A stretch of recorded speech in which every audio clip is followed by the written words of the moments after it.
in the remembrance of the Holocaust in silence.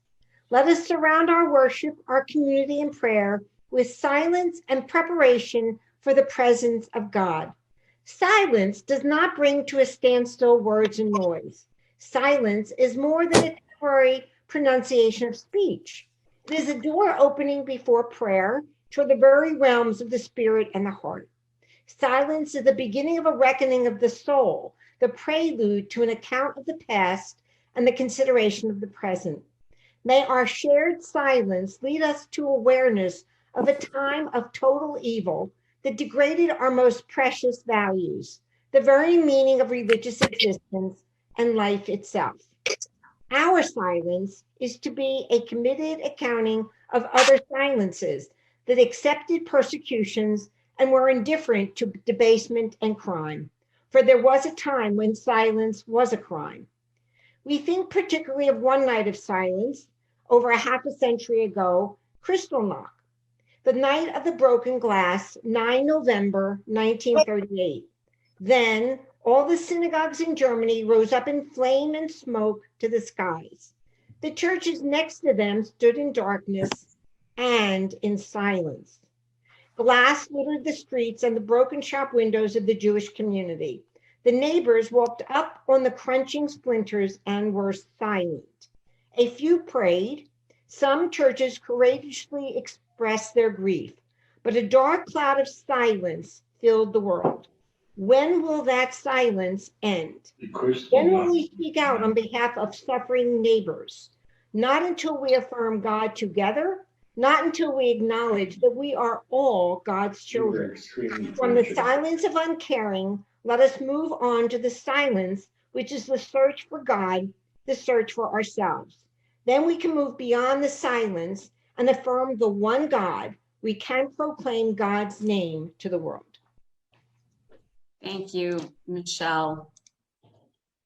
So I want to once again just ask everybody, if you haven't already, to please mute yourself so that we can hear everybody clearly. And I want to go ahead and welcome you all to our Yom Hashoah program. Why am I having a hard time with this? Okay. For those of you who don't know me, my name is Inbar Robbins, and I'm the Education and Program Director at the Prineville Jewish Center. As the granddaughter of an Auschwitz survivor, it is my duty to give a voice, a face, and a name to the stories of the millions of Jews who perished at the hands of the Nazis.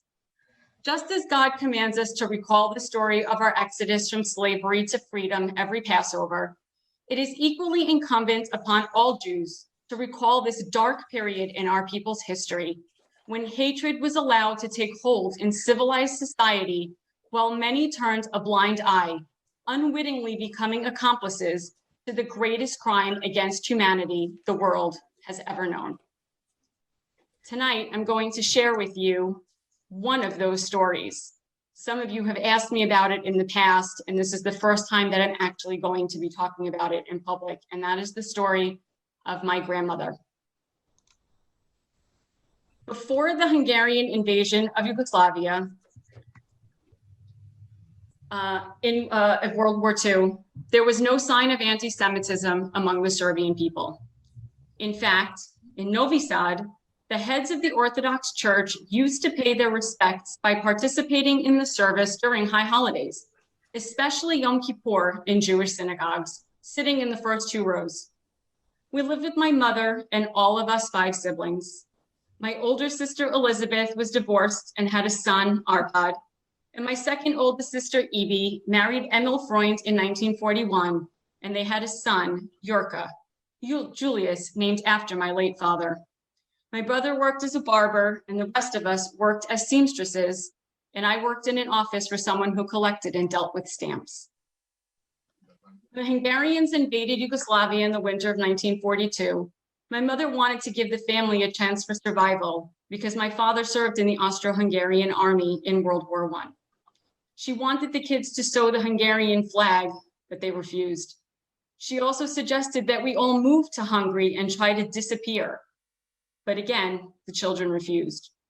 The Hungarians came in the afternoon and occupied the police station. A 3-day rampage, a razzia of shooting indiscriminately followed. People caught were hung from every tree in the street for miles. Bullets were flying all over the place. The Hungarians were after the Serbs, but I do not know why. The owner of our apartment building was murdered in front of us, and we escaped under a hail of bullets to find someplace to hide. Blood flowed in the streets of Novi Sad like a river. After the razzia, Jews were not allowed to work in non-Jewish places nor own businesses.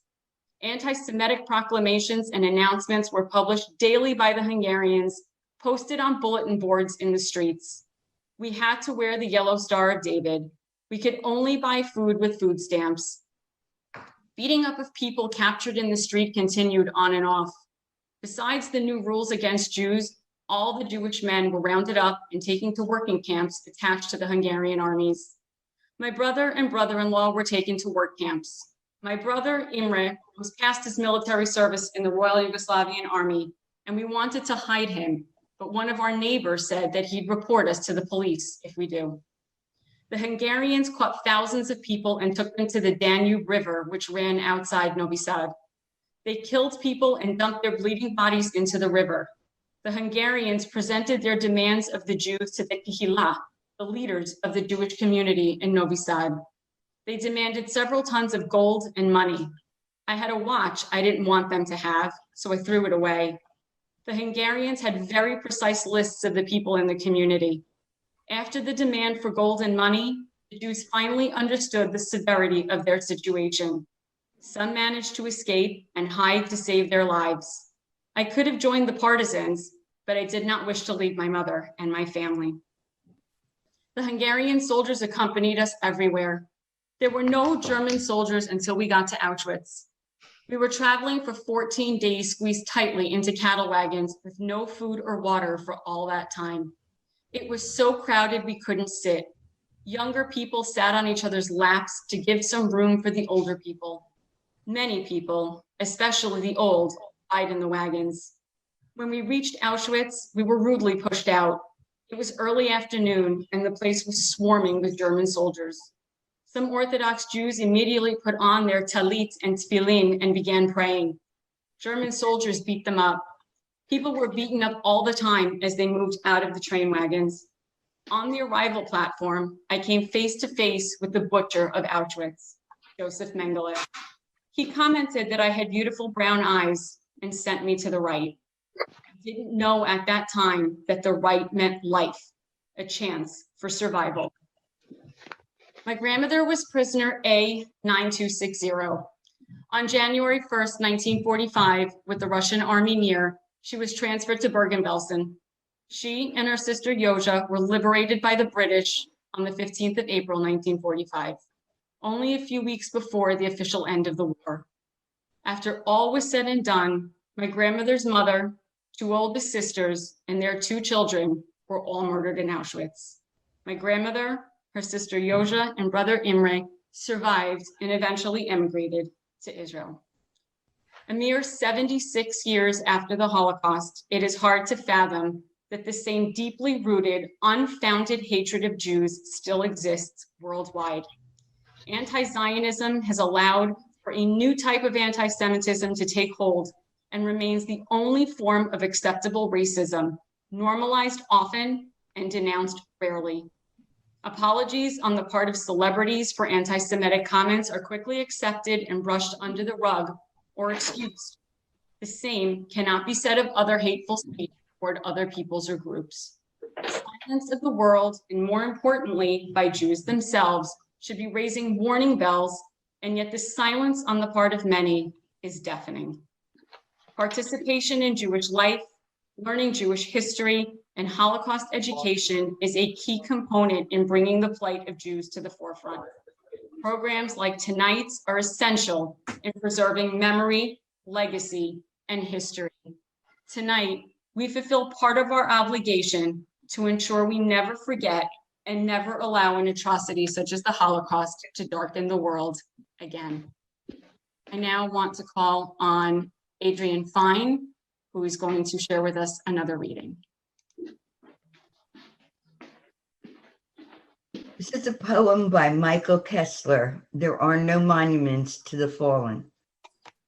There are no monuments to the fallen in Dubno, nor in any shtetl of Belarus and Ukraine. But come and see in the pastoral fields near Dubno, skulls and limbs scattered in a ravine. There are not traces of slaughter in Dubno, no ovens, no showers, no remains of deadly gas. But come and learn along the Ikva River, the Germans shot and buried young and old en masse.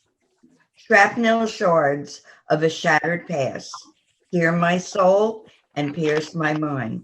Alas, I write these lines at life's dusk, our dead to honor as well as wounds to bind. And also to add wings to my humble prayer that this tribe from Sarah and Abraham begotten, its teachings, its culture, with pain and courage bred, shall not perish nor be forgotten. Our ancestors we shall honor and revere our past. In our culture and our own strength we'll put our trust.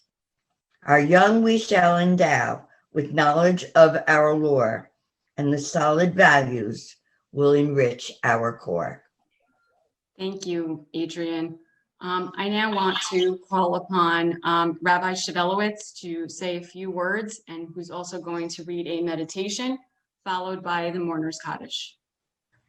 I want to welcome everyone to this annual Yom Hashoah that we are doing. I want to thank Jerry Bagel, Dr. Jerry Bagel, for coming on. He spoke before to the Hebrew school, which started about 4:30 and ended about 6. And we were all, myself and the young people were so moved. So if there was any 10% of what we saw before, I believe we're going to come out of this experience a little bit later on. I'm going to read a meditation introducing the Kaddish. The Kaddish was the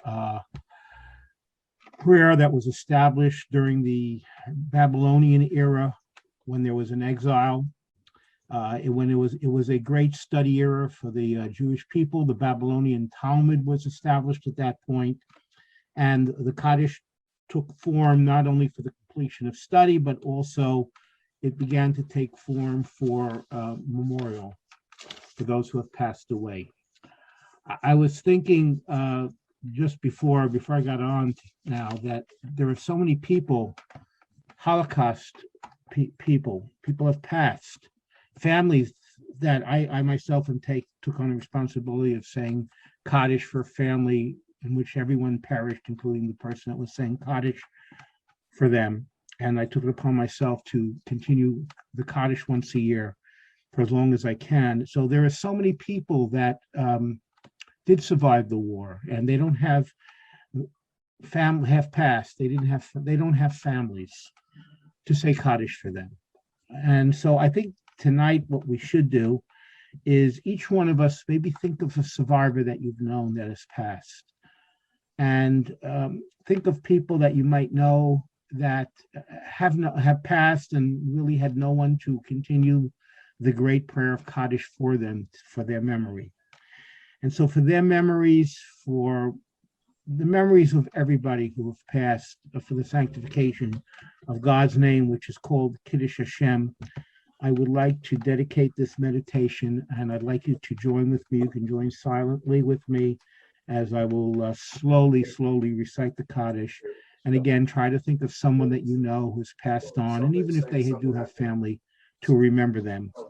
Say a Kaddish and a yahrzeit for them this evening. Well, meditation. Memory is the ridge that links the living and the dead.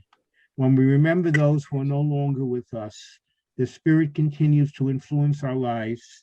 For that reason, we observe the rituals of mourning, Kaddish, and yahrzeit. The Kaddish is only one prayer in the entire service. However, it brings the meanings of the worship to a climax, proclaiming the majesty of God and assuring us of His continuing care even in our sorrow. And the recognition of God's majesty implies that the highest goals of living Amen. Help us to cherish in loving and abiding memory the good that was in those whom we love and remember.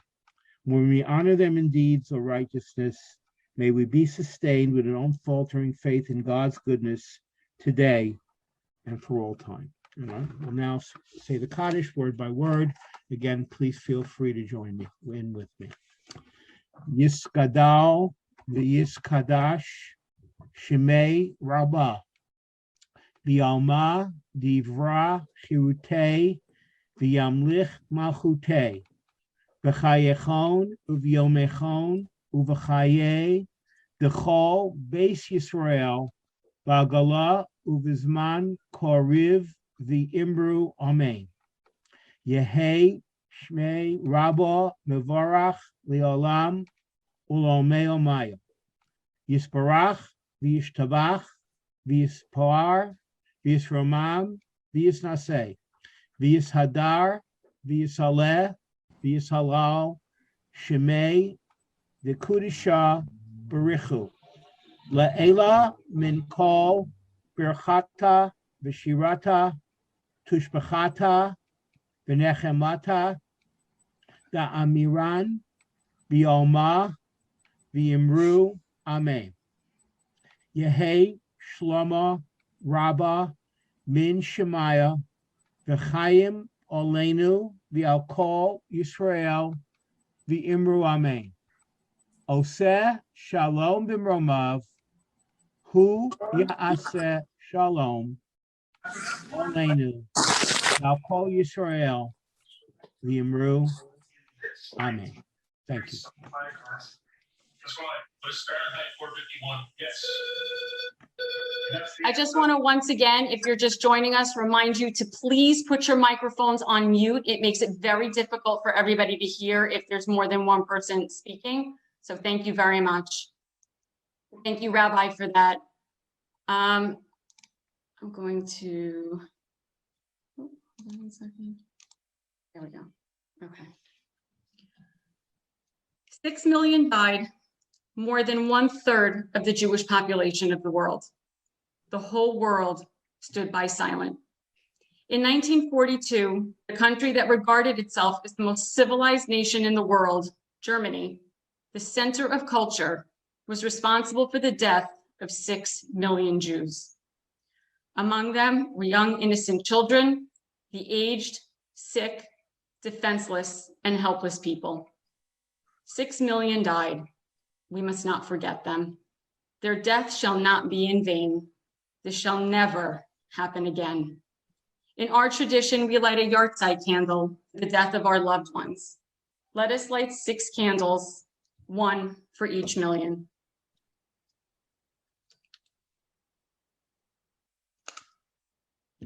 First candle, in memory of helpless infants, children, and teenagers who were cut down like young trees before their time, before they had a chance to experience life.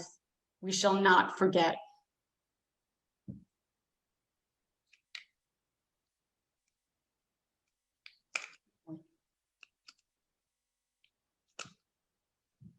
Second candle, in memory of all mothers who died with their children in their arms, we shall not forget.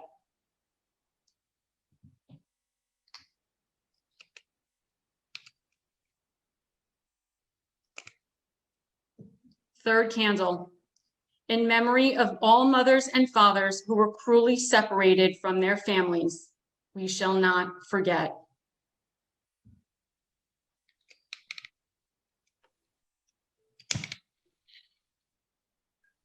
Fourth candle, in memory of all scholars, teachers, rabbis who were the first to be seized, we shall not forget.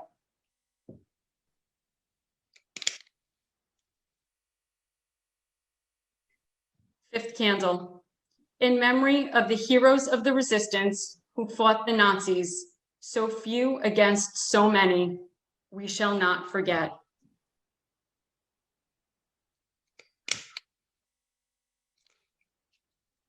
Sixth candle, in memory of the martyrs who gave their lives to help their brothers under the Nazis, we shall not forget. While the 6 candles burn In memory of our loved ones, I will read the names submitted to me. For the Resnick family, Jean Yanka Geller passed away March 2020 at the age of 97. Her sister Fega, who survived but is deceased, and the rest of her family, mother Toby Wallerstein, father Eli Melech, sisters Glike, Sarah, Lei, Odell Rodzinska, and brother David Rodzinska, who perished in the Holocaust. For the Glansberg family, David, Malka, Chaya, Peril, Cyril, Razel, Labish, Mayer, Moishe, and Sender Morgenthaler perished in Treblinka. Yehuda, Chaya, Leah, and Shmuel Langer perished in Poland. Rose and Mordechai Morgenthaler, survivors. For the Hetherington family, Hannah Magram and Benjamin Magram. Benjamin never made it to the camps. He was shot along with his family in their home. For the Kahan family, Helen Kahan, survivor of Auschwitz, who will turn 97 next month. For Lori Fivas, Lionel Roth. For my family, Malvina Kolb Weiss, Elizabeth Weiss, Abigail Weiss-Freund, David Julius Weiss, Julius Arpad Freund, cast in Auschwitz. Bushke Weiss, Imre Weiss, Joja Weiss-Freund, and Malka Weiss-Lovi, Auschwitz Bergen-Belsen survivors, all of whom have since passed. For the Namkin family, Faye, Leo, and Miriam Namkin, survivors. For the Smolin family, Cyrilla Golda Pal, Auschwitz, Joseph Pal, Auschwitz, Shmuel Pal, Grossrosen, Ruchla Pal, Lodz Ghetto, Lucia Pal, Chelmno, Slama Pal, Mauthausen, Sala Pal, Auschwitz, Nachman Pal, Auschwitz, Deborah Pal, Auschwitz, Machel Halperin, Auschwitz, Bajla Blima Halperin, Lodz Ghetto, Eliash Halperin, Alnon, Sarah Halperin, Auschwitz, Lajer Hirsch Halperin, Auschwitz. For Dr. Jerry Bagel, Sam Bagel, Helen Bagel, Mayor Fox, survivors, Birkenau. For Linda Gordon, Mitchell Gordon, survivor, Auschwitz, Buchenwald, and Flossenburg. For Dr. Rabbi Bernhard Rosenberg, parents Jacob and Rachel Rosenberg, survivors, Auschwitz, Buchenwald. For Judith Yoblik, Selma Schoen, George Schoen, Andrew Schoen. George Schoen was in the Hungarian forced labor camp. Shmuel Zelig bin Abraham survived slave labor camps, passed away 23 years ago. Sarah Bat Benjamin survived slave labor camps, passed 3 years ago.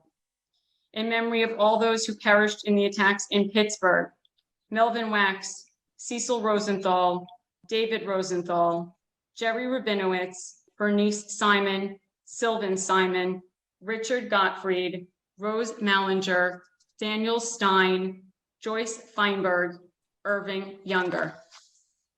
In memory and in honor of those who perished and were injured in the attacks in Poway, California, Lori Gilbert Kay, Rabbi Yisrael Goldstein, Almog Peretz, Noya Dahan, Joseph Newman, 72, brutally attacked with a machete while celebrating Hanukkah at his rabbi's home in Monsey, New York in December 2019. He passed away from his injuries on March 30th, 2020, and all who succumbed to modern-day anti-Semitic attacks. And finally, in memory of all the 6 million Jews who perished at the hands of the Nazis, and in honor of all those who survived. I now want to call on Danielle Vogel, who is going to read us a poem. Danielle, let me just find you. Go ahead. The Dark Days. The Holocaust was a frightening incident. The events were not random and not coincident. Adolf Hitler loathed Jews and all the Jews he abused. He invaded other land with his command. He took over Poland.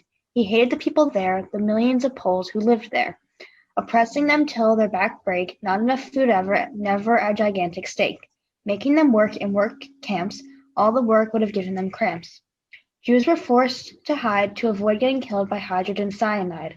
Some had to hide in barns on non-Jewish friends' farms. Rose was one of them, hiding on a farm. She sought asylum, trying to free her true self. She made it and saved herself. You, Danny. And finally, I want to call on Rachel Glansberg, who will read our final reading. This is called There Is My Soul by Helena Birnbaum. There among the ghosts, between the barracks, crematorium's ruins, silence full of murmurs, audible, visible, but only to me, faces, figures between pleasant greenery or whiteness of snow, futile moans, prayers, dead and gone, suspended forever, in the clouds over Auschwitz, on the ground, in the earth, in every pebble, speck of sand, speck of dust, over there among ashes and bones, crushed mixed crowds of souls in space, lost for eternity, also mine. If it's not important where I live, when, how, or where I will die, or whenever in the world they will bury my body, marked number 48693, tattooed here. Thank you, Rachel. I want to share with you all now a video that was created out of the Holocaust Siddur by Rabbi Rosenberg, and is a special Holocaust Kaddish tribute to all.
Now my honor and privilege to introduce you tonight to our guest speaker, Dr. Jerry Bagel, whose parents, Helen Friedman and Sam Bagel,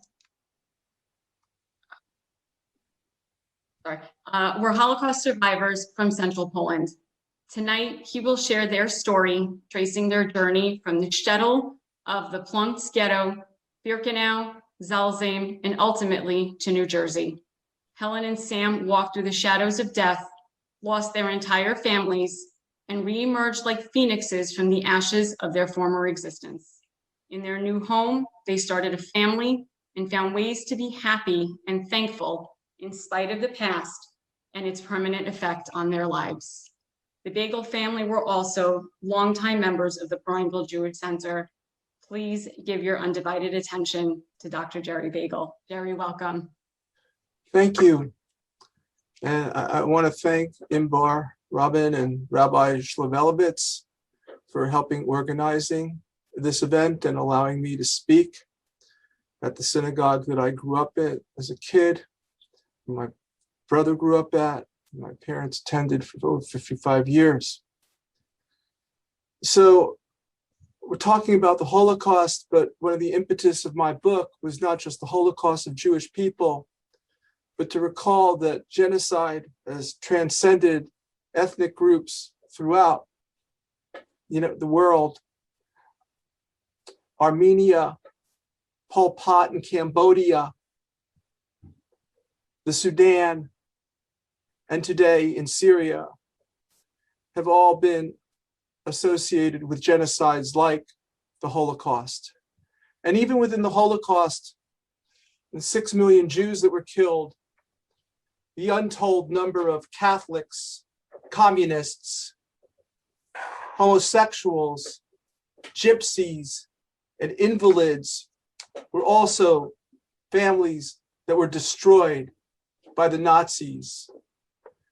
And this destruction of Jews transcended throughout Europe. 6 million people is a number. How about you look at it this way? Major League Baseball stadiums have 50,000 people in them. 120 baseball stadiums. What's that mean? All the Major League Baseball teams, the entire NFL, the entire NHL, the entire NBA, all those stadium seats are full to capacity. And guess what? There's still enough room for the Premier League soccer in England, Serie A in Italy, and guess what? The Bundesliga in Germany, soccer leagues. All of those seats are filled with Jews and destroyed. Or you want to look at 6 million another way? How about take the state of Colorado and get rid of everybody that's there? And you still have 250,000 people like the state of Wyoming and wipe that off the map. Or something closer to home. Our pandemic. 500 million people have died in the United States. We'll multiply that times a dozen. And that's how the organized destruction of Jewry transpired in the 40s in Europe. And today I'm going to take it personally, more than I have in the past, because this is the first Yom HaShoah that I don't got my mom or my dad with me. Until now, I could talk to my mother and I couldn't forget. It was like never forget. I can't forget. My mother's number's right there. I'm talking to her. She's there in front of me. I'm not forgetting. Well, she's gone now. Now I can't forget. And whatever I can do to let you remember, I will do. Because what happened there should never happen again to anybody. So what happened to my mom and dad? My mom and dad were born in 2 small towns about 30 and 40 miles north of Warsaw, Poland and my father was born in 1913. I really thought always he was born in 1918, but he lied about his age. We'll get to that later. My mother was born in 1923 in a little town called Zakrycin. So Ploinsk, my father's town, was 20,000 people, 10,000 Jewish people, 10,000 non-Jewish people. And there are power in numbers. And there was not as much anti-Semitism in Ploinsk as in some of the other towns in Eastern Europe. The most famous person that came from Ploinsk was 2 houses down from my dad. His name was David Ben-Gurion, who was the first prime minister of Israel. And because of that, or related to that, there was a high Zionist movement in Ploinsk. There were Zionist schools, Zionist camps that my father went to. My father was a true Zionist. He believed in Israel. That was his goal, a land of Jewish people. He was also grew up in a communist era. There was a song, and it went something like this. Schmier die Guillotine, schmier die Guillotine, schmier die Guillotine mit faschister Blut. Blut muss fliegen, feuert nicht zurück, wir gehen und wir kämpfen für the right of Republik. Which means that smear the guillotine with fascist blood because we're moving forward with the communists. And this is something he would say. And he thought he was a communist, but he really wasn't. He was a true capitalist. But I think he was a little conflicted because that's where he grew up with it. It wasn't uncommon in the 30s that there was communist flares throughout Eastern Europe.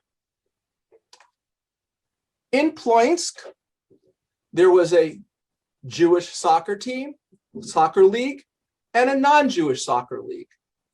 Just like in the United States, there was a white Major League Baseball league and Negro Baseball league.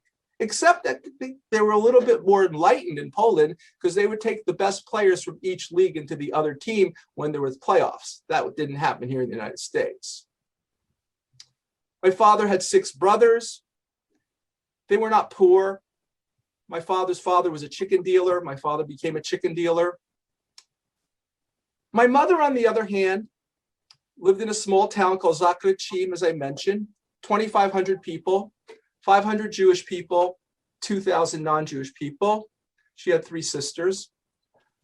Her father had 3 toes removed in World War I, so he wouldn't serve in the Russian army by his mother. She didn't want him to go, so he always walked around with a limp. Her town was seriously anti-Semitic. So I say that, but what does that mean? Well, her cousin owned a little store, like a 7-Eleven of the type back in that day. And the non-Jewish people would protest outside that store most days to say, if you buy from Jews, you hurt yourself.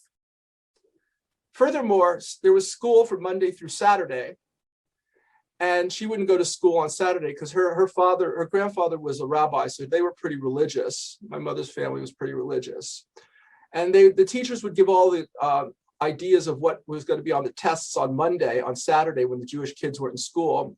My mother would still do well in school, and then she'd come out of class with the grades on Tuesday, and she'd get beaten up by the non-Jewish boys. So there was a lot of anti-Semitism. The kind of family that my mother lived in was, their town was near Modlin, which was a fortress that was built by Napoleon in 1810. And it was a Polish fortress at that time. And so on Friday nights, they would bring the Jewish soldiers to their house for Shabbat dinner. They were not wealthy at all. And the Jews, from what I perceived in the shtetls, really didn't have much of a perception of what was happening in Germany. I mean, because Kristallnacht has happened in 1938, and they're still thinking that Hitler might be okay because he's partially Jewish. And in the 30s in Poland, things were not bad for Jews because the president Pilsudski was pretty open. So there was a thriving Jewish theater, there was a thriving Jewish newspapers. It was not as bad a scene as it had been previously. And so people were kind of like aloof to what was on the horizon. And then on September 1st, 1939, Germany invaded Poland, and within 3 weeks, Poland was under the control of the Nazis. So we've all heard of the Warsaw Ghetto, and there was about 1 million people put into the Warsaw Ghetto, people from the Jews that were already there, plus the surrounding environment. A lot of people were forced there and to live in a very small area. Well, my father's town, Ploinsk, was another ghetto. And my mother's town was forced into my father's town. And that happened around November of 1941, I'm sorry. October 1941, my mother's town moved into Ploinsk. Ploinsk became a ghetto, and Jews were living in forced environments, like 6 people in a room of about 9 by 12. Typhus was rampant. Food was minimal. My father, because he had been a chicken dealer, would know where the farmers were, and he would escape at night, and he would get food for his family and friends at great risk. But he managed to do that.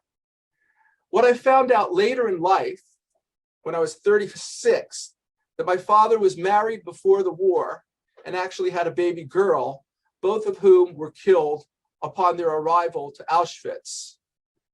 To get to this point, I want to make an aside by saying the first casualty of war is the truth, because some things are so difficult to deal with, you don't want to talk about. When I asked about my father being married before the war, after he had passed, to my mother, I said, "Mom, why didn't you ever tell me?" And she said, "It wasn't such a nice story." And then you start learning about people deserving their own sanctity and their own ability to keep things to themselves, because some things are too painful to discuss. We'll get to that later as well. So for about 1 year, my mother's family is living in the ghetto. My father, and this is where the story gets a little shaky for me, he takes off and he leaves the ghetto. And I find out that he left the ghetto probably because there were stories that the Germans were going to kill all the Jewish men that were around 25 years old. And he goes to Bialystok and he works there in Bialystok. This is about 200 miles away. And this is also, it's under now Russian control, because Russia and Germany divided up the country. And so he's under Russian control. He's staying there. He's working there. He thinks he might be able to stay in Russia, which many Jewish men did. They went to Russia to hide. But I asked my mother, why did he come back? She said, I guess he felt he had something. And I guess that was his daughter and his wife, and he comes back. So within 1 month, between October and November 1942, this is 1 year after having been in the ghetto, my mother's family was transported to Auschwitz/Birkenau. And 1 month later, my father and his daughter and wife were transported in cattle cars, about 300 people to a cattle car, where you don't stop for 3 days, you get no food, and you defecate and urinate on yourself because there's nowhere else to go. Or you don't go at all. And as my mother said, I've been constipated ever since. So then they get to Auschwitz, which is really the precursor of Birkenau. Auschwitz was a Polish barracks for World War I that they used initially as one of the first gas chamber concentration camp crematory complexes. But really 3 miles down the road is where the train started leading to, is where you were taken to Birkenau. And Birkenau was an extermination camp.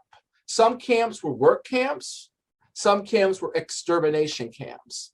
Birkenau had about 150 buildings that are about 100 by 300 feet long, that holds 5,000 people in each unit, and is designed to kill people via gas chambers and crematories. And when my mother's family got there, she and her sister were separated from her younger sister, Peru, who was 9, and her 2 parents. And her sister, the last thing she heard from her sister was, I'm never going to see my sisters anymore. And she was right. The 3 of them were taken immediately to the gas chambers and then the crematory. My mother and her sister, Liba, went to work in Birkenau, where you help build other buildings, you help knock down older buildings, and you are on constant work while you are eating about 500 calories of food a day, which basically included some broth, a hard piece of rye bread, and some weighted down, leaked out coffee. My mother and her friends started using grass in the summertime and putting it in the soup. They gave the grass a name called pomoso, a make-believe name, just to kind of help fill their stomach up a little bit. 4 or 5 girls would be sleeping on one bunk, removing lice from each other. Typhus was also prevalent there. The typical work day was you woke up at 5:30 in the morning, and if you were not online, you would get killed. They would look at you. It was called appel, the call. If you looked weak, you would be taken to the gas chambers. If you looked strong, you would be taken to work. Different kinds of work as well. It could be laying down cement. It could be knocking down buildings. It could be taking garments off of the newcomers from the concentration camp and looking for money, looking for gold, looking for diamonds, and obviously giving it back to the Germans. And so about 6 months into the concentration camp, my mother's sister died, and my mother, having lost everyone, because the other one of her sisters died in the Warsaw Ghetto, presumably, decided that she didn't want to live anymore and just wasn't going to go to work for 6 weeks. And lo and behold, they didn't do anything to her. We don't know why. Maybe they thought she was miserable, more miserable alive than dead. And after about 6 weeks, she continued to started working again. And only to be lucky enough to see a German soldier rip a 10-month-old baby in half. At which point she had lost faith in God. I'm not so sure she ever regained her belief in God. She talks about stories about, the Dutch people who came, who were very well-to-do and 5'11" and very strong. And since they had a very easy life, they all died within about 10 days. And she talked about other ethnic groups like the Yugoslavian women or the Greek women that came and sang beautifully, and they sang songs together at night. But my mother kind of is very strong, but I think she was very lucky. She also had the mental fortitude to survive, because many people just after a while just would run themselves into the electric wires that surrounded Auschwitz and Birkenau to commit suicide because they could not handle it. There was other issues. For instance, they would make the girls get completely undressed across the barbed wires from the men's section, even, as she said, people that she knew from her hometown. There was the process of dehumanizing. It wasn't just about hitting. It wasn't just about punishment. It was also emotional degrading people to make them feel less than human, embarrassed. And that she felt. And also water was a very low quantity. So my mother kind of existed and got through. My father played a different role. My father was like, okay, whatever you need me to do, I can do it. Like, they asked right before Christmas, or like 3 months before Christmas, who here can raise geese, because we need geese for Christmas, and we need some pate. So who here is like, yeah, I know how to do this. So it would go, all right, 100 geese. I need a kilo of pasta every day for each goose, which was about twice as much as what he really needed. So therefore now he has 50 kilos of pasta a day to trade with other people for water. And there's a tremendous black market going around because you're seeing all this gold coming in, and gold was worth nothing. In fact, my father had so much gold. He told me about 1975, let's go back to Auschwitz. He knows where all this gold is that he hid under the ground for a rainy day. But what was more important, he could trade for cans of tuna fish, cans of sardines, water. But so there were times that he would do well. But there's other times that, for instance, his brother Freud, who was 15 years old at the time, came up to him and said, Shlomo, I need your shoes. And my father says, Freud, if I don't have my shoes, I'm going to die. And my father's saying to me, like, Freud looked pretty bad. And I was like, and Freud saying, but Shlomo, you know how to wheel and deal. Within 2 days, you know you're going to have another pair of shoes.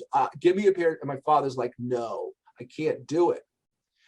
And how heavy did that lay on him, that he had to live through that? And then fast forward, when I was about 15, I'm coming home from school. I'm walking up to the chicken coop. It's like 3 in the afternoon, ready to pack some eggs. And my father's looking at me like, I go, Dad, what's that? And he goes, I thought you were Freud. And boy, would I have loved to have been Freud for him. And like, it transcends generations. This is not just something that happened to one person. It doesn't have any meaning to other people, 6 million times, whatever you want to do. So that's one of the things. Now, here's the other thing.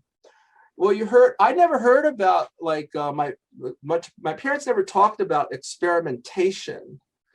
And they experimented on my dad. And I have the name on my research, the name of the doctor, the name of the associate, who basically removed a testicle from my father. They were doing sterilization techniques on men and women because they were looking for a generation of Jewish workers that could not procreate. So we're trying to figure out the most cost-effective, risk-free, way to get this thing done so they can keep people alive and working without procreating. They give him remove a testicle without any anesthesia.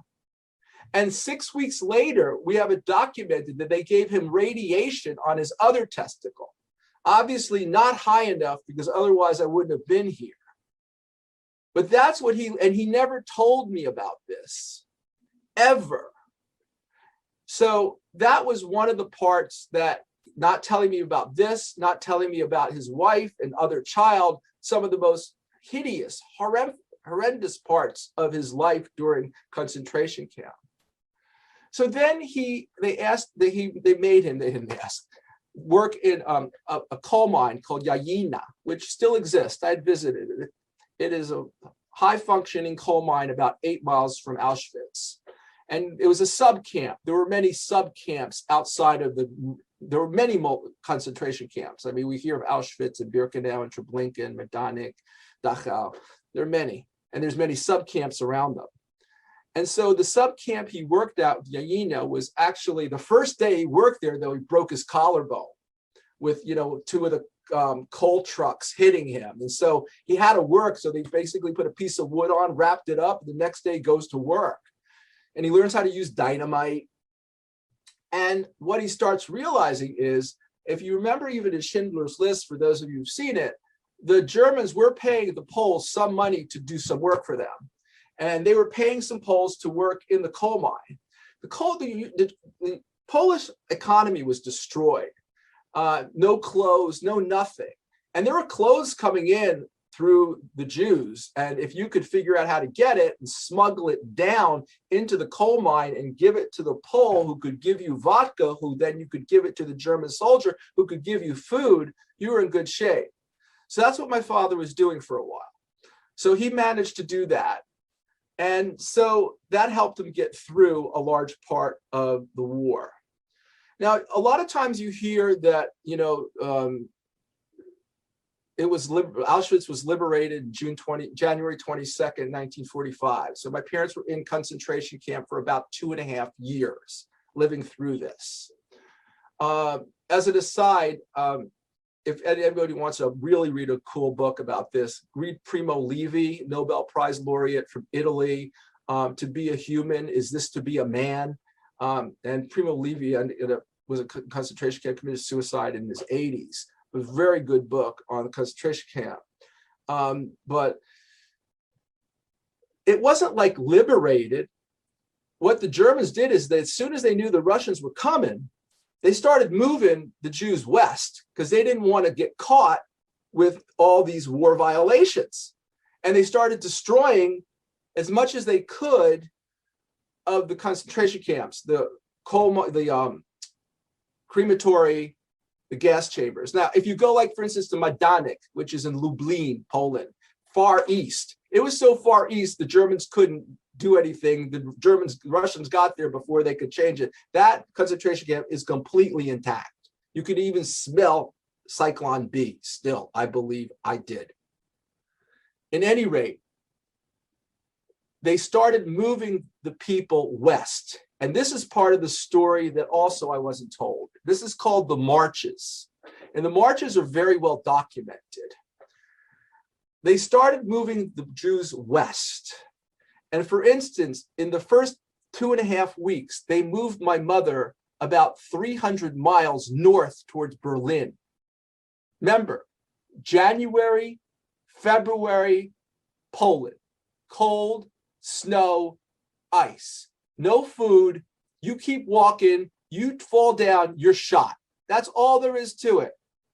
How to survive, the human ability to survive, that animalistic, approach is almost, to me, unfathomable, because I don't know how one can do that in the cold without food. I mean, if my car doesn't turn on, I'm going to go ballistic.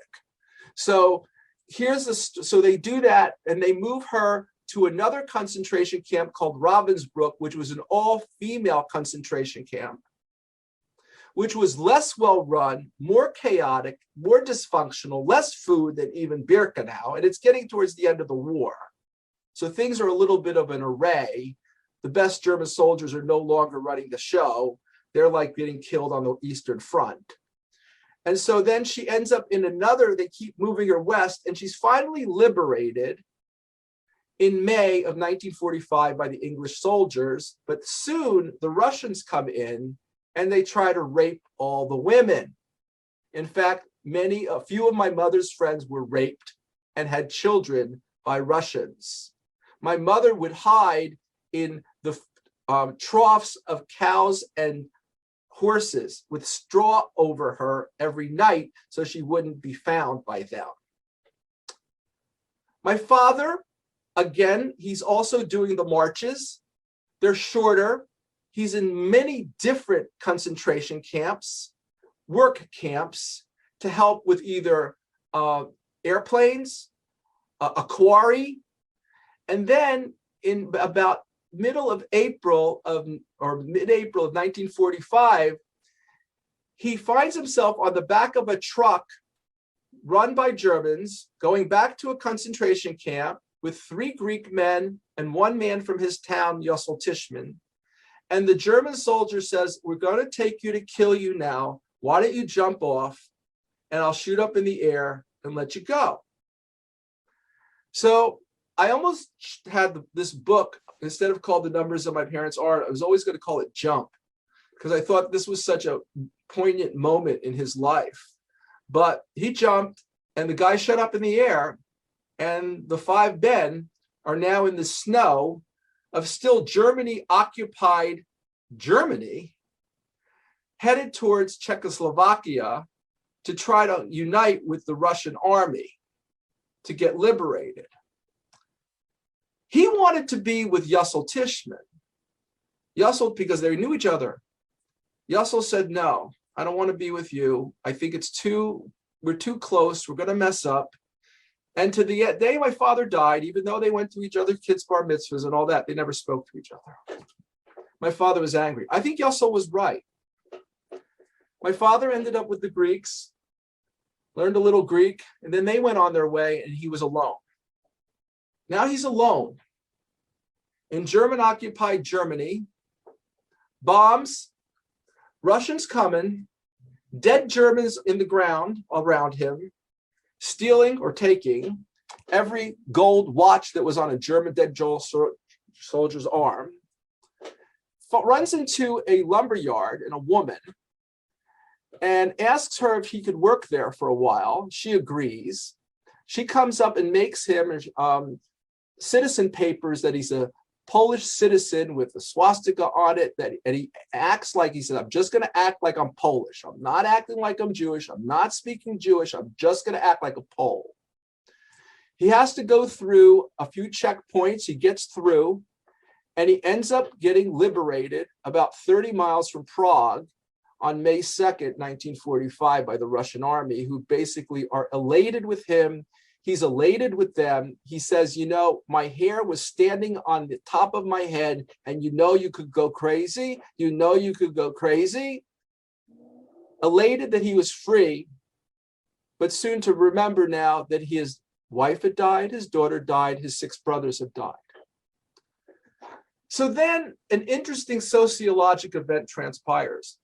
Survivors don't go back to the towns they're from. They go back to their ghettos to see who survived. My father goes back to Ploinsk. My mother goes back to Ploinsk. Remember, my mother and father don't know each other, but my mother knew of people in my father's family because she knew of some of them in the ghetto. They unite. He ends up supporting about 6 people in one house in Ploinsk. And because he knows a lot of the farmers in the area, he recognizes that Berlin, the war is now over, and Berlin is destroyed. Berlin is now the Allies took it out on Berlin to the point where people were living, quote unquote, like rats in holes in the ground with rats, with no food. So my father capitalizes on food, and he gets food from buys food from the farmers, gets bread, and transports it overnight with my mother. They're a team now, to Berlin, and they sell their goods and they bring back their money, and they bring back their money inside of bread, because the Russians, you can't be doing business here. This is not allowed. If they do it, they're going to take it. In fact, on one of the trips, this is always a funny story, my mother would pack her money like she had a girdle, like she was pregnant. She said, "You're pregnant already?" "Yeah, I'm pregnant already." And then she would have money inside of a pumpernickel, and they would like take the bread out and then put egg yolk to make it stick with all the money inside. They're dealing with every currency in the world, and that's another question later on. And the Russians say, "Hey, we want your bread." And my mother says, "Okay, you want your bread? Take the bread." And she's like, and they take everything. She says, but I need one bread back because I'm pregnant. I'm hungry. So they give her a rye. She goes, no, I need the pumpernickel. That's the only one that's going to help me. So there's some funny stories that come out of that. And they're doing well with this for about 3 months. The Russians are still trying to not be so nice to the women. And my father's trying to keep them away. But then in late July 1949, 3 of my father's cousins were hung by Polish people about 35 miles east of Plońsk. And there had been pogroms in Poland against the Jews for centuries. And there were still pogroms even in Poland in 1946 after the war in 47. And they were killing Jews. And so my father had enough. And there was in Germany a place called Salzheim, which was a refugee camp. It was a refugee camp which was supported by the Red Cross and some Jewish organizations. There was a large number of people living there. My parents went there in October of 1945. In fact, in 1946, the highest rate of new births in Europe was amongst the Jewish population. It just shows another fact of people's willingness to survive after destruction. The first thing you want to do is procreate. And so my mother and father lived there, and my father again survived by playing black market. And his black market went like this. It was American occupied Germany. The American soldiers are paid with scripts. They're not paid by dollars. They have like coupons, and they can go into the barracks and they can get their cigarettes and they can get their chocolate, they can get their coffee and chewing gum, but that's all they can get. They also would pay off German prostitutes with scripts. Now, German prostitutes had a problem going into barracks. They weren't going to let them buy anything in the barracks. But my father could buy the scripts from the prostitutes for either money or chocolate, jewelry, whatever the value was, at a discount. And then he could sell them back at a discount to the American soldiers. So he did this a few times, well, many times, to the point where after about 6 months, he got arrested a couple of times by the Jewish police. There was a Jewish police within Salzheim. This is the name of the town. And they actually had their own soccer leagues. They had their own synagogues. They had their own Jewish newspapers. It was a functioning village. And, Sam Bagel was playing black market. And it was getting to the point where they had to decide what to do. And my mother really didn't. My father wanted to go to Israel because he is a Zionist, and that's where he wanted to be. But my mother was like, I know what's going to happen in Israel. There's going to be wars, and my children are going to get killed, and I don't want to go through more of this. So let's go to the United States.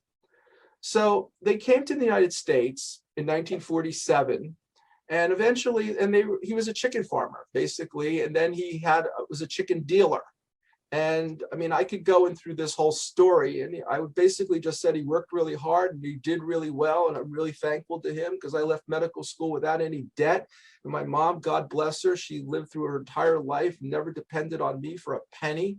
And, I think that, where was their traumatic stress disorder? I'm not so sure. I know that all they wanted to do was to do well, work hard. They enjoyed the primal community. I will say that there were some issues along the way, whereas, even though I ran into a little bit of anti-Semitism growing up, what was more painful than that are times when I knew my parents and myself were looked upon negatively by the other Jews in the community that were here longer than us and felt that they were more sophisticated or better.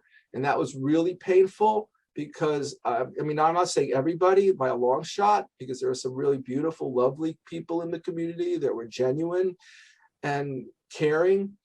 But I think that one of the things that from my parents that really resonates with me is that they didn't bitch. They were so happy that they had freedom here.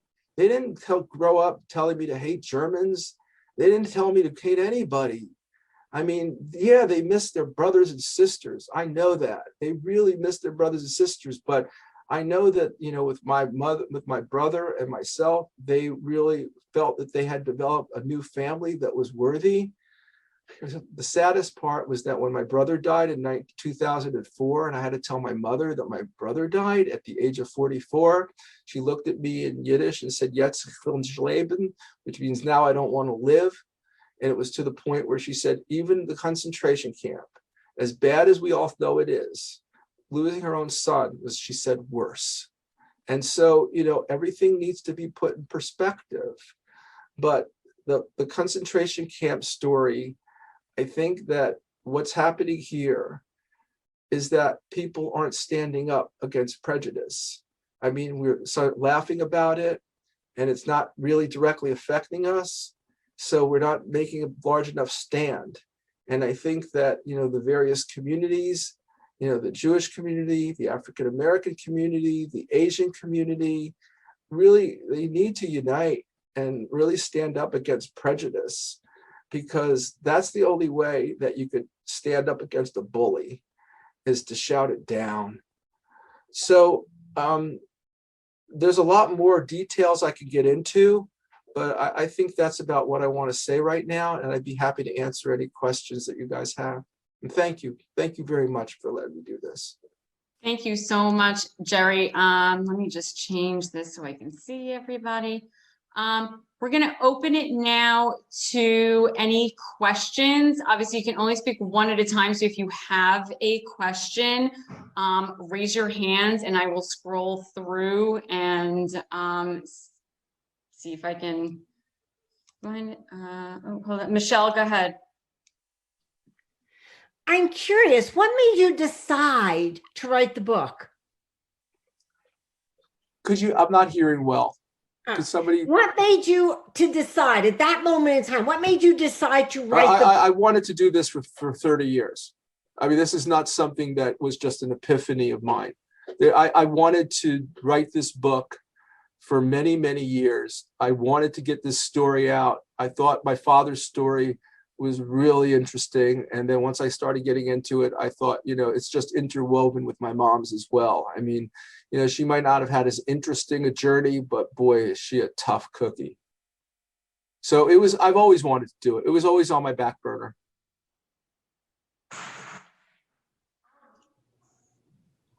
Anybody else? If you can just hold your hands up so that I can quickly scroll through here and see who you are. I'm not seeing anyone. All right, not seeing any hands up. If you guys want to, oh, Adrian, go ahead.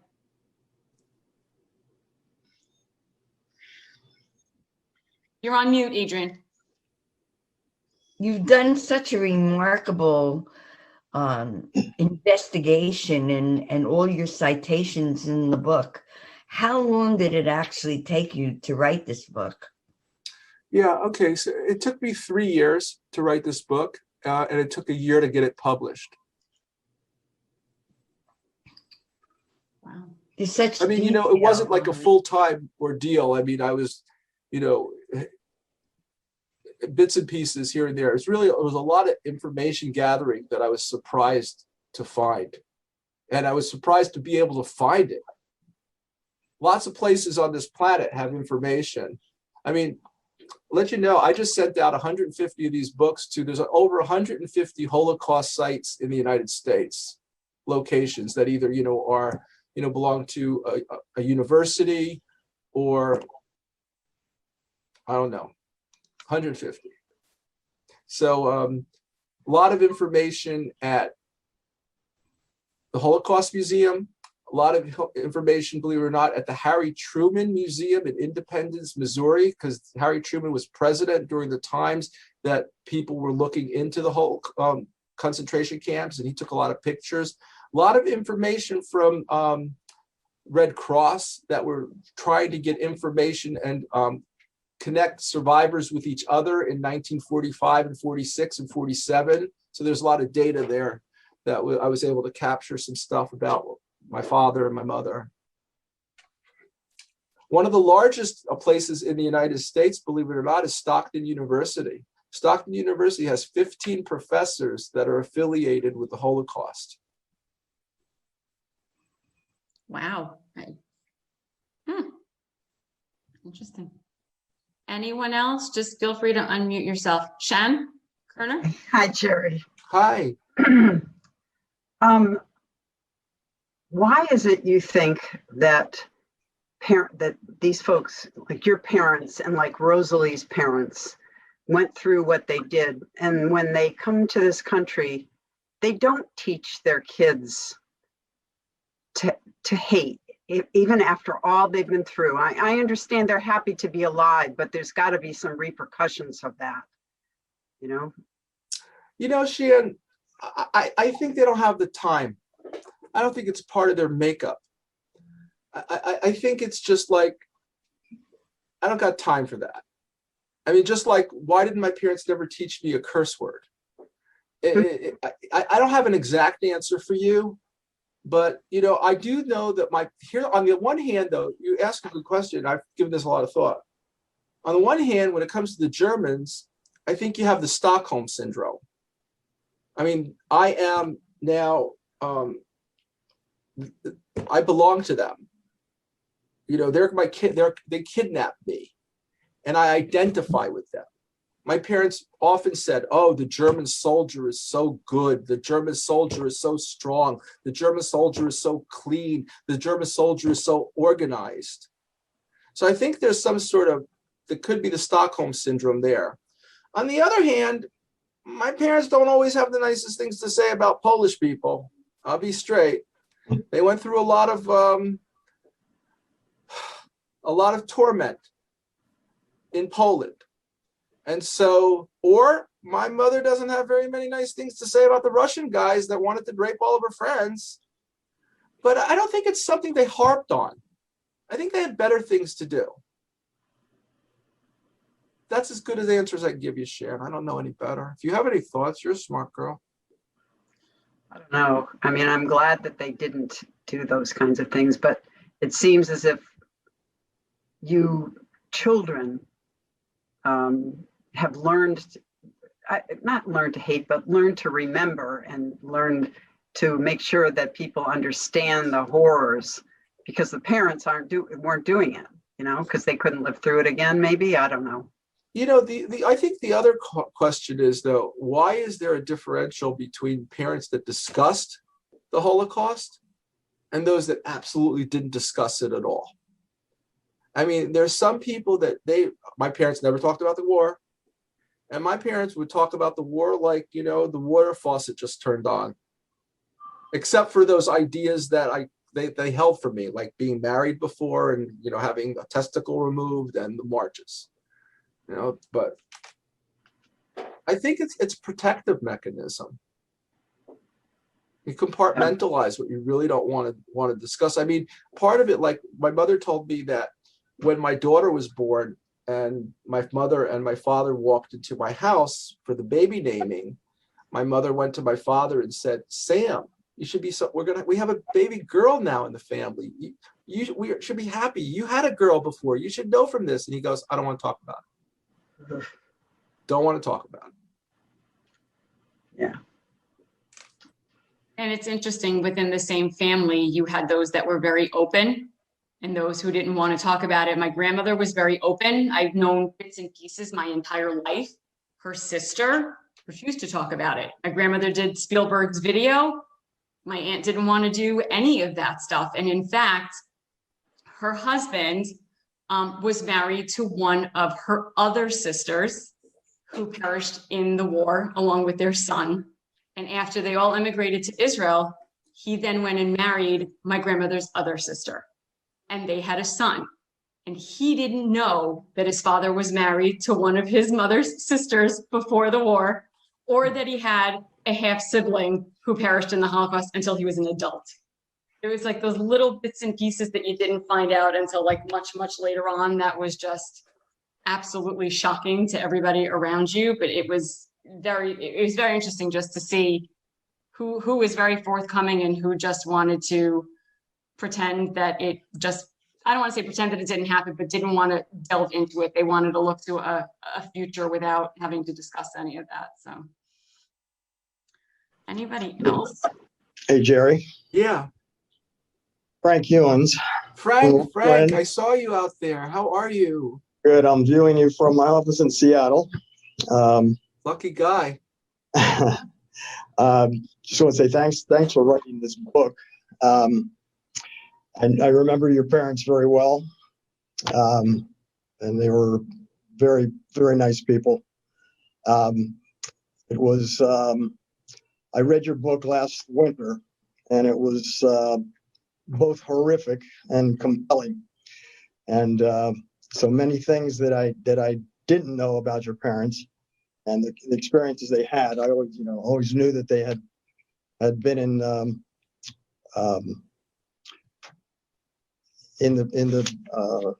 camps, and I remember the numbers on their arms. But I appreciate that you were able to really go into depth and some of the historic detail that you were able to deliver in that made it such a real thing, and something that is really unforgettable. And I'm glad that you continue to fight the fight to keep this on the front burner for all, to hopefully learn extreme lessons in this crazy time we're in right now. So thank you, my old friend. Very good to see you. No, thank you. I mean, frankly, I go back to a different day, in a different world, where our parents would go downtown on Friday in Heightstown, and there'd be the Acme, and there'd be the different marketplaces and the banks, and they would all walk around and they all see each other. And my mother would run into Frank's mother, and that made her feel alive. I know that. It's like she came into a different world and met somebody from a different world, but they communicated. And, everybody kind of kept each other in check. I think they knew what other kids were doing a little bit, so they would keep their eyes on each other. It was a different world. It was quaint, maybe a little sweeter than it is now. Yeah. Good to see you. Hi, Jerry. This is Sylvia. Jerry, I knew your parents very well. Two nicer people there couldn't be. I can't hear. Oh, he can't see me. No, he can't hear you, but you're not muted, so I don't. Yeah, can you hear me, Jerry? No. Oh, I'm sorry about that. Anyway, how can we do that? Yeah, what? I'll try again. Can you hear me now? No. Is your volume all the way up? Yeah, I think it's. No, Jerry, is your volume all the way up? All the way. 100. All the way. You're able to hear me. Yeah. Mine all the way up. Hey, Jerry, do you hear me now? A little. A little. If somebody could hear her and relate it to me, that might work. All right, Sylvia, if you want to go slow, I'll try to repeat it back to him. Okay. Well, yes, I wanted to say that I knew his parents very well. They're the finest people you could ever meet. All right, so she said she knew your parents very well, and they were one of the finest people that she's ever met. Go ahead. Also, my father, who was a mason, actually did the cement work on your parents' chicken coop. Oh, her father, who was a mason, did cement work on your parents' chicken coop. Oh yeah, I know, Mr. Soden. Mr. Soden was great. Yeah, I knew Mr. Soden. Yes. Anyway, Jerry, thank you so much. Thanks for listening, Sylvia. I really appreciate it. Love you. Love you too, Jerry. Yes. Be well. Be You well. too, Sylvia. Anyone else? Feel free to unmute yourself. Hey, Dr. Bagel, it's Annie. Oh, hi. How are you? Can you hear me? Yes, I think so. Okay. Hope so. Well, my Brooklyn accent, I'm sure you'll hear it now. I wanted you to touch on the part about your father and his toes. Father and his Toes, and his mother amputating his toes off? Okay. That's my grandfather. So my mother's father, his name was Yussel also. That's who I'm named after. So Yussel, in World War I rather, his mother did not want him to enlist or be drafted into the Russian army in World War I. So to get him excluded, they had surgically removed his 3 left toes. And so that got him out of the army all right, but he walked around with a limp the rest of his life. And unfortunately, in the ghetto, he ended up breaking his leg, which kind of made it even more difficult for him to move around. He was a peddler. They owned a few horses, and that's the extent of it. Did he comply with his mother? Or did he fight her on it, or was he like, all right? I don't know. I don't know the dynamics that transpired then, but let's face it. I think parent relationships there were a little bit more dogmatic than they are in 2021. I think when your parents told you were doing this, you probably did it. Yeah. So I don't know what happened at that time, but no, I read it. I don't know. You think about it. Do you want to be in the Russian army in 1914 or lose 3 toes? I mean, I think it's a tough decision. It would be a tough decision for me also. Yeah. I mean, you're probably going to die in the Russian army, or you're going to walk around with 2 toes. It's a tough call. Yeah. Your parents sound like beautiful people, unbelievable, beautiful souls, like really great people, I think they were people. I think they were very strong people. I just think they had very strong will to live and to succeed. And they're incredibly cool. They didn't put any bias in you. Like, that was incredibly cool. No, they didn't.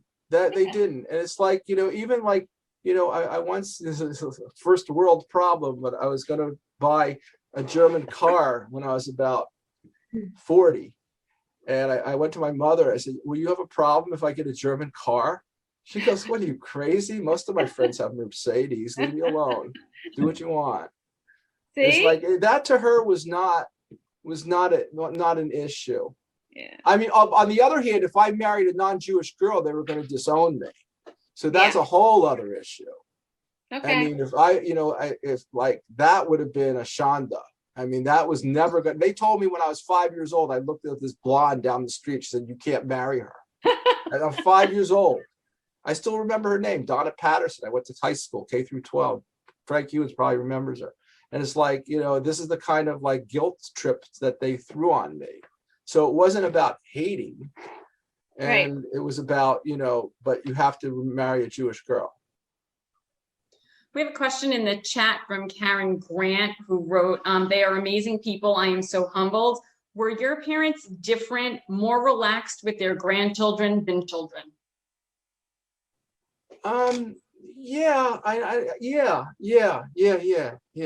Yeah, for sure. They're definitely more relaxed with them. The joke, when does the Jewish fetus become a viable organism? The day he graduates medical school.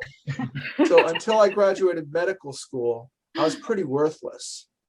And then once I graduated or got accepted to medical school, at least then I was appreciated as worthy. And so, and the grandchildren, you have to remember, like when my son was born, now on both sides of the family, he was the firstborn grandchild. I mean, I remember in synagogue, somebody said, this kid was not supposed to be here. Hitler did not want this kid here. And all of a sudden they have a first grandchild. So that to them, life was very important. And my mother, if she ever heard of on the news somebody hurt a kid, she was inflamed, really inflamed. It wasn't just a little bit. It was like, you cannot hurt children. Anyone else? You can either put it in the chat or just unmute yourself. Joan, go ahead. Hold on, you're on mute. There you go. Can you hear me, Jerry? Yeah, I can hear you, I think. Okay, hi. I had a question. I don't know exactly how to articulate it, but I'll try. You talked about a legacy, if you like, of the Holocaust, or the lies. I like to think of it as the lies by omission, the things that children find out later, as you did for some of the experiences your parents had, or life decisions.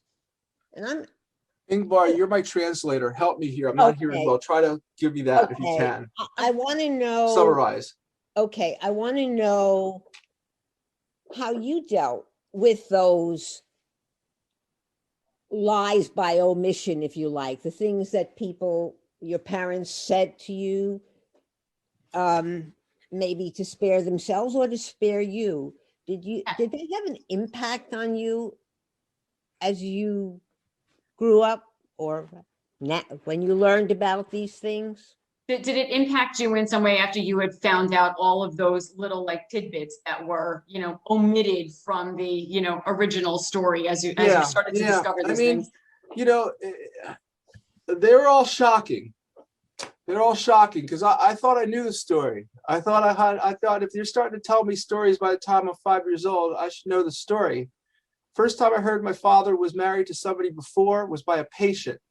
The patient walked in I was about 33 years old. Wow. She had worked for an attorney who helped my parents get their citizenship papers and said, your father was married before the war. Now, why the F she told me that, I have no clue, but she did. And I kind of just shrugged it off.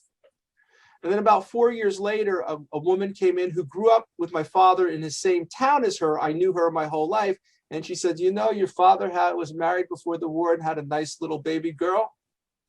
And if she told me that, I believed her. But I never really approached my father while he was alive. Why? I don't know. Maybe I was scared. Maybe I didn't want to know the truth. You can't handle the truth. And then it was, I asked my mom and she told me. And like I said, she told me, and I asked her why she never told me. And she said, because some things are not just such a nice story. Now, maybe my mother was embarrassed that she was a second wife. Maybe this was something that she promised my father that she would never say. But I respected her. And I tell you the truth, my brother jumped down her throat. And he really felt like she had betrayed him and never told him. And she wanted to know everything about us, but wouldn't tell her about him. And it was like, and I kind of believe that everybody deserves a little bit of sanctity. I mean, that's a very personal thing, even if it's my half sister. I have a half sister that's dead.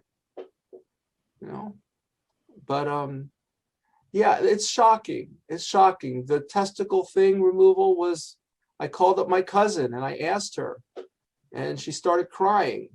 And so she knew, but she basically said, your father should be respected for handling himself the way he handles himself. And then I found out a few other of his friends it happened to as well that I didn't know. And they were the nicest guys. I mean, it was shocking. I mean, and like when I would look up and find out the name of his wife, and,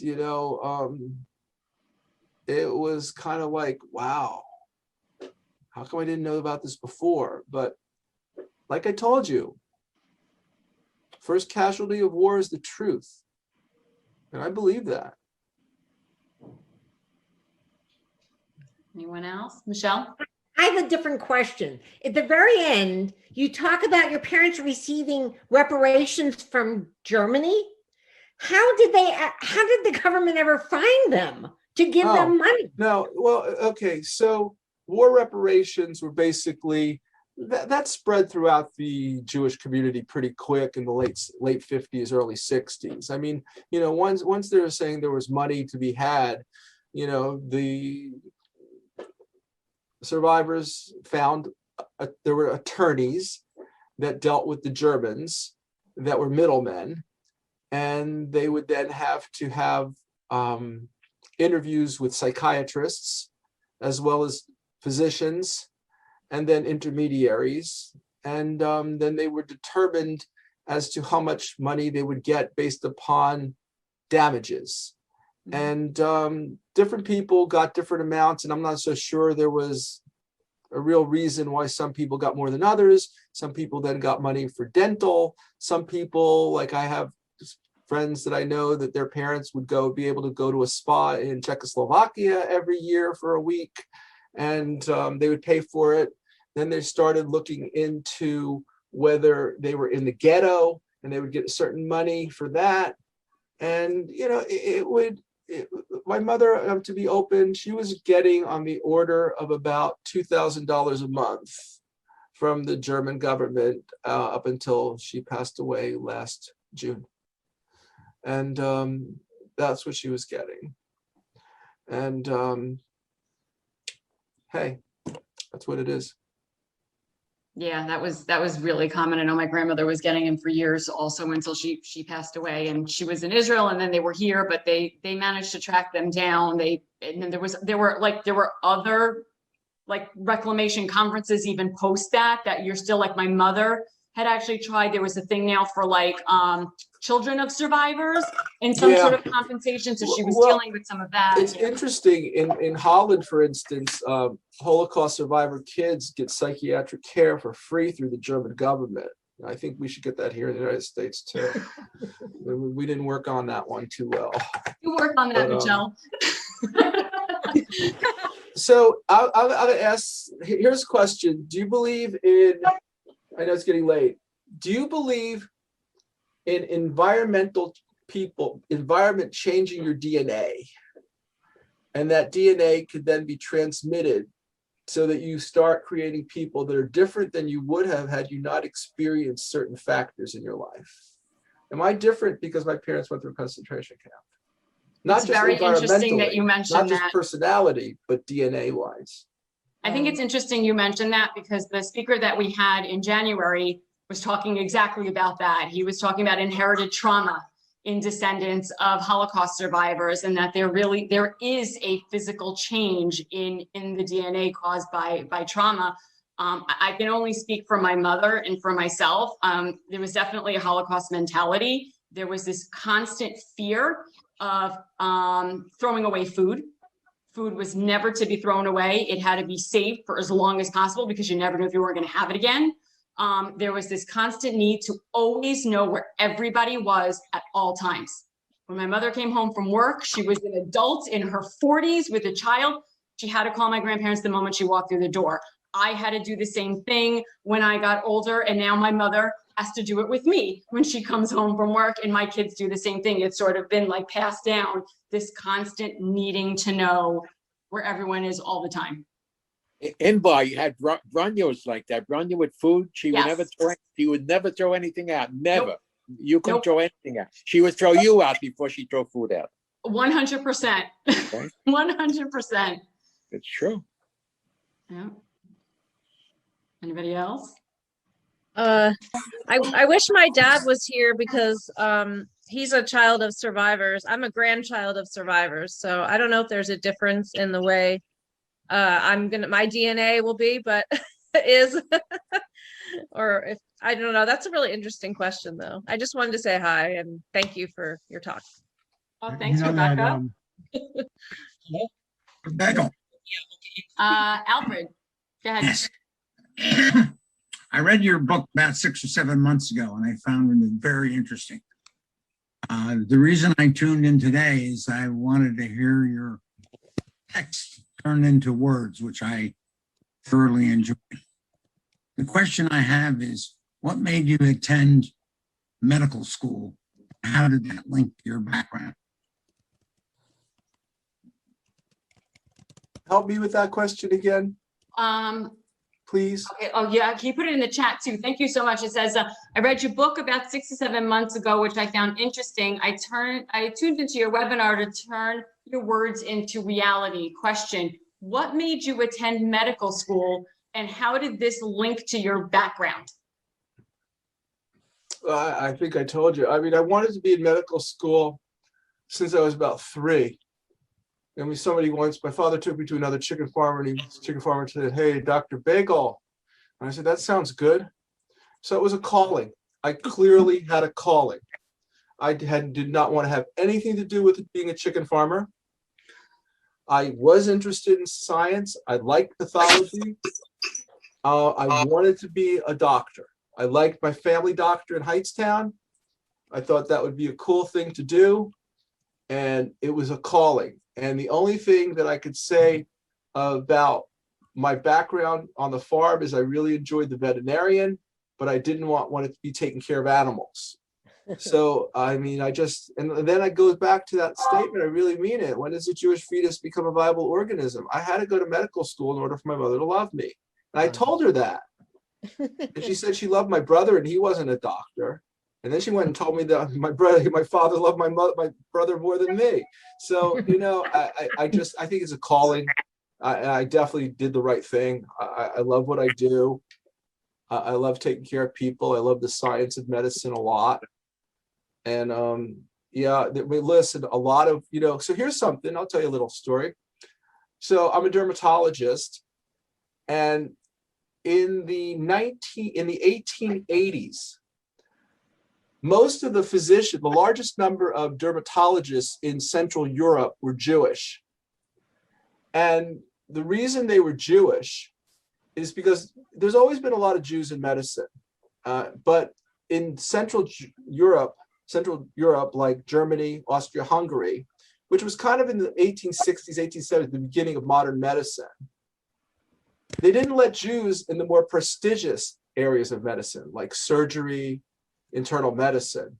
They let us in dermatology because dermatology was still associated with venereology. And there's still journals of the Journal of Dermatology and Venereology. Why? Because it has to do with sexually transmitted diseases. Yuck. The Hoyties didn't want to deal with yuck. So they let the Jews be the dermatologists. Well, in the last 30 years, dermatology is the #1 residency program to get in the United States. Sorry, this is my husband, Rich, who actually had a question for you. Go ahead, Rich. Dr. Bagel. So I love asking this question. I think I ask it every year, or if not, so be it. What do you suggest, and what does the group suggest we do to present to present and future generations to prevent history from repeating itself? Well, that's a big question. If you talk to some of my friends from Israel, they'll say there's a Jewish Holocaust happening in the United States right now because we're all intermarrying with other non-Jews and we're going to lose our Jewish identity. So that could be one whole concept until itself. Now, I'm not going to abide by that because my kids didn't marry Jewish people, and I'm not opposed to that. I mean, would it have been better if they did? I can't say yes, but that is part of the Jewish Holocaust that's transpiring right now in the United States. I think that for us, I hate to say it, I think we have to be tougher. I think we have to be afraid of being so politically correct and be politically right. Because by being politically correct, we're afraid to stick up for ourselves. And to be politically right, we become more backbone. And I think that's what's happening here, is politically correct is not allowing us to really stick up for what our true beliefs are. Completely agree. Well said. There's nothing worse than self-loathing Jewish people. I'll leave it at that, but well said. Sure. Thank you. There's another question in the chat again from Karen. Do you have a close relationship with your siblings and the children, cousins? Yeah, sure. Okay, so I had a really close relationship with my parents. My mom, unfortunately, well, she's 97. She passed away last year. We had a great relationship. We were very open. I could tell her anything. My father and I had a really close relationship. We were friends. My brother, we loved each other. Unfortunately, he died too long ago, and that's been a tremendous loss. My children, it's hit or miss. Sometimes it's good, sometimes it's not so good. And that's about as good as I can do. I try. Okay. Okay, we're getting close to 9 o'clock. So any last questions, comments? Feel free to unmute yourself if need be. Can you hear me? Yes. Okay. I may have missed it, so I apologize. But what was your original name? I'm sure it was not Bagel, right? Oh yeah, great question. Bagel, Baijgel, which means bagel in Yiddish and Polish. But you drop the I and the J and you come up with bagel. So it's spelled differently, but it's the same. And I mean, I don't know how to put this, but growing up with a name like that and being Jewish, were you up against a lot of anti-Semitism or making fun of with that name like that? I was up against more making fun of, because the name is so funny, that Beagle Bagel and making fun of my name. I didn't deal with it right. I took it all personally, whereas they made fun of my brother and he didn't give a shit. I mean, he just sees me. He just like fine, go. And then nobody bothered him. So yeah, I think, the name Bagel, I knew that if I did well, people were going to remember me. And if I did bad, people were going to remember me. So people were going to remember me. And that was okay. My kids didn't have issues with it, which is interesting. I did growing up. As far as anti-Semitism, yeah, one time I remember running into home plate and somebody coming up to me and saying I'm nothing but a black Jew. And that was kind of offensive. But I knew who the guy was, and I really took it more of his ignorance than of anything that was related to me. I've had periods. Remember once when I first started my practice many years ago, somebody made an appointment to see me just to tell me that the Holocaust didn't exist. Had no dermatologic issue, made no appointment for anything to tell me other than tell me that and then how do you deal with that? I mean, you don't want to be offensive. You're in a professional relationship. You just have to suck it up, which was hard, and I'm still upset about it. And then once I remember another time I was discussing with some contractor on my building, and I was just going back and forth a little bit about different options. He says, all you Jews are all the same. It's no wonder why Hitler didn't try to kill all of you. And it was like, yeah, so I've had some, but see, I look at it from the perspective of my parents. It's like so little that, I'm not like that crazy about it. I probably should be. And next time it happens, I probably should, this is where there should be some sort of group.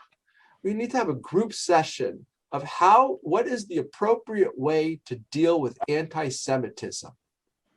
I think we don't know. I don't think we have a standard. We need to have a standard.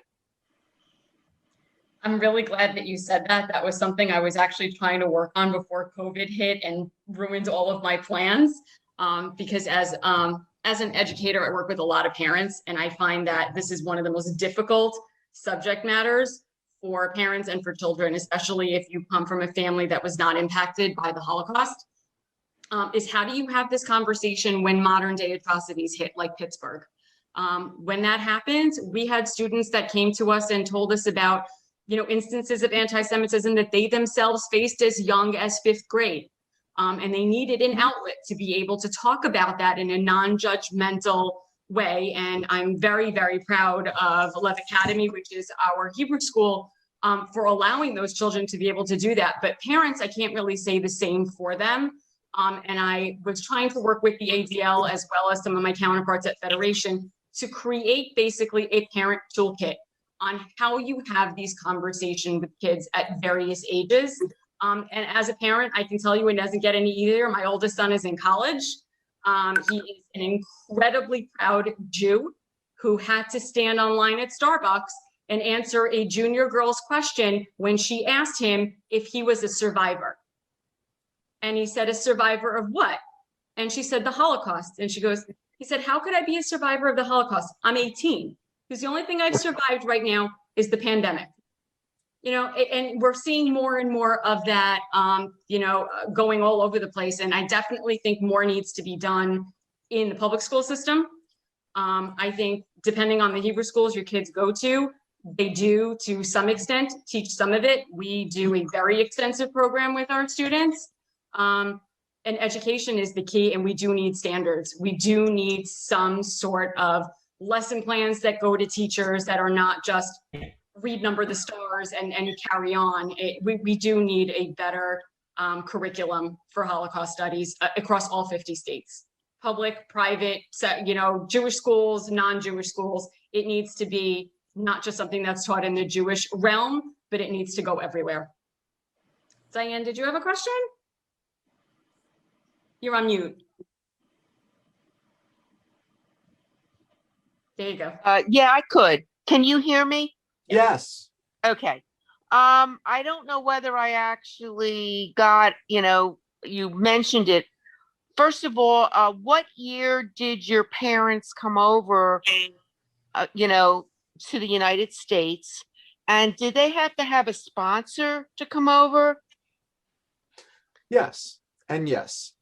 My parents came to the United States on the Marina Fletcher boat in October of 1947 into Brooklyn port.